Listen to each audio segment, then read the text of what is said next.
Hey y'all. So I had to come on here and tell y'all like today was phenomenal. Like God is so strategic, so intentional. He is just everything.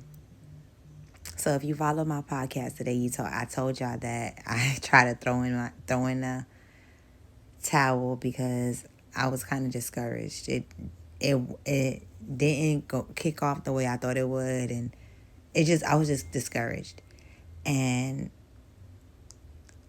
he used all of today, to let me know to keep going. This morning, my husband basically threw my resignation letter back in my face at me like, no, this is not what we're doing. And then,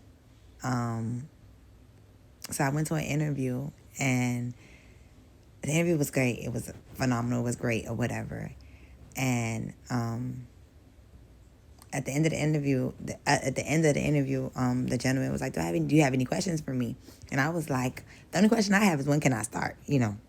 And we laughed it over, whatever. So at the time during the interview was a lady sitting at the table, and she hadn't said anything the whole time we were there.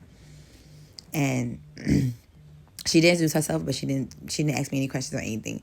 So when it was over, she was like, well, I have one question. And I was like, sure.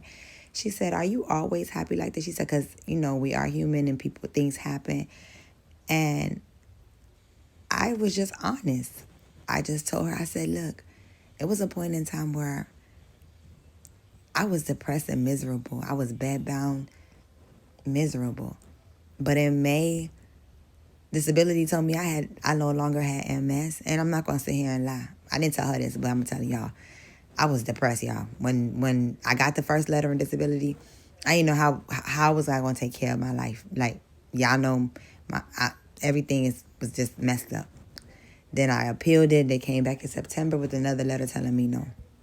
So instead of crying about it and crying over spoiled milk, I can't do anything. Granted, I have an appointment tomorrow, and I'm going to go there and file another appeal because there isn't a cure for MS. And I still have the side effects, but I'm pushing through. But I told her, gave her a little synopsis of my testimony and what I've been through. And it went from an interview to us talking about God and giving God praises. And the gentleman that interviewed me, he's a survivor, 5 years of pancreatic cancer. And it was just phenomenal. But the last thing she said to me was, continue to tell your story. You never know who is going to help. And I needed to hear that. I needed that confirmation. I needed that clarity.